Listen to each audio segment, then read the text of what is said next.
Walau fi manafi', dan bagi mereka yang mengeluarkan zakat sesuai perintah Allah dan Rasul sallallahu alaihi wasallam, manafi' ada manfaat-manfaat, wa fawaid, faedah-faedah yang akan didapatkannya diniyah wa dunyawiyah, baik secara agama atau juga secara duniawiyah. Secara duniawinya dia akan dapatkan manfaatnya, faedah dari ia mengeluarkan zakat itu, dan bisa dirasakan oleh mereka-mereka yang mengeluarkan zakat.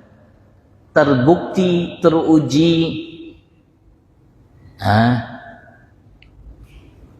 dan nyata hal itu.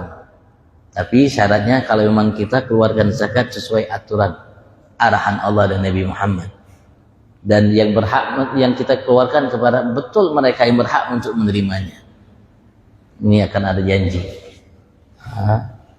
dari Allah langsung melalui Nabi Agung Muhammad. Wa fil mali balaya, dan dalam harta yang kita miliki itu banyak bala, banyak balanya.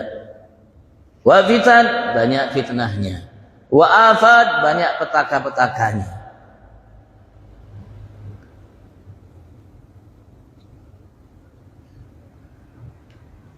Wa yaslam min al muhafid ala ikhrajis zakat insyaallah taala, yang akan selamat dari semua bala, fitnah, petaka itu dari harta yang kita miliki itu, bagi orang-orang yang selalu mengeluarkan zakatnya sesuai arahan Allah dan Nabi Agung Muhammad insyaallah. Insyaallah. Kalau memang dia tidak berbuat kesalahan, kalau memang ia tidak berbuat kesalahan yang mengharamkan ia untuk mendapatkan harta, dia akan dapatkan sesuai dengan yang dijadikan oleh Allah dan Rasul sallallahu alaihi wasallam.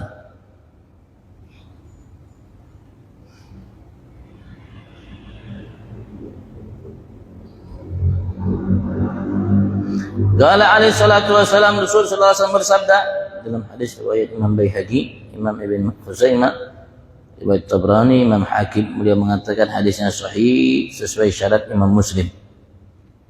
Idza addaita zakata malik, jika engkau telah tunaikan, keluarkan zakat hartamu, tayyibatan biha namsuk, hatimu tayyib, artinya senang, merasa lega, merasa puas, merasa bahagia, tidak merasa terpaksa tertekan. Karena engkau mampu melaksanakan perintah Tuhanmu Allah Subhanahu wa taala dalam hartamu. Faqad adhabta anka syarrah, maka engkau telah menghilangkan darimu syarrah, keburukannya, balanya, fitnahnya, petaka harta itu. Jika engkau keluarkan hartamu yang wajib kau zakati itu dengan senang hati. Engkau sendiri dengan perbuatanmu itu telah menghilangkan, menjauhkan dari dirimu terhadap buruknya, kejelekan harta yang kau miliki itu.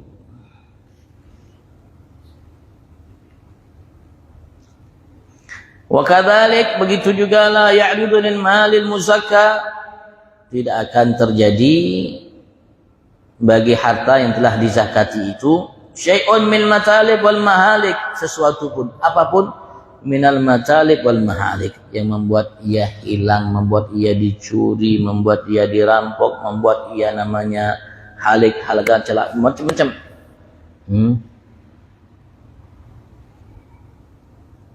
Mungkin ia punya harta, tenggelam hartanya, atau berbagai macam yang tidak diinginkan. Liqauli alaihi salam, karena Rasulullah bersabda dalam hadis riwayat Imam Tabrani dari Sayyidina Umar bin Khattab,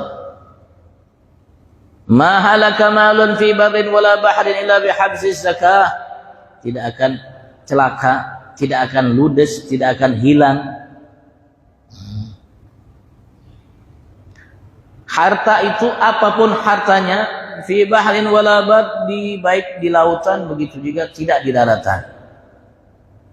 Kalau harta itu simpan di daratan, kalau harta itu disimpan di lautan, atau kalau harta itu berada di darat, atau harta itu berada di laut, illa bihabzis zakat, kecuali karena sebab ditahan zakatnya. Karena sebab ditahan zakatnya. Tapi kalau harta itu tidak ditahan zakatnya, dikeluarkan zakatnya sesuai perintah Allah dan Rasul, maka Rasulullah mengatakan mahala, tidak akan mungkin hilang.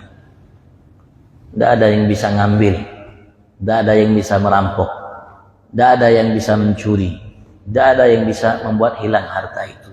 Siapapun itu manusia. Tidak perlu dijaga, tidak perlu taruh 100 jenderal untuk menjaganya. Allah akan jaga. Tapi kalau dilarang, dihalangi zakatnya, ditahan zakatnya, tidak ada jaminan untuk harta itu dia namanya tidak hilang.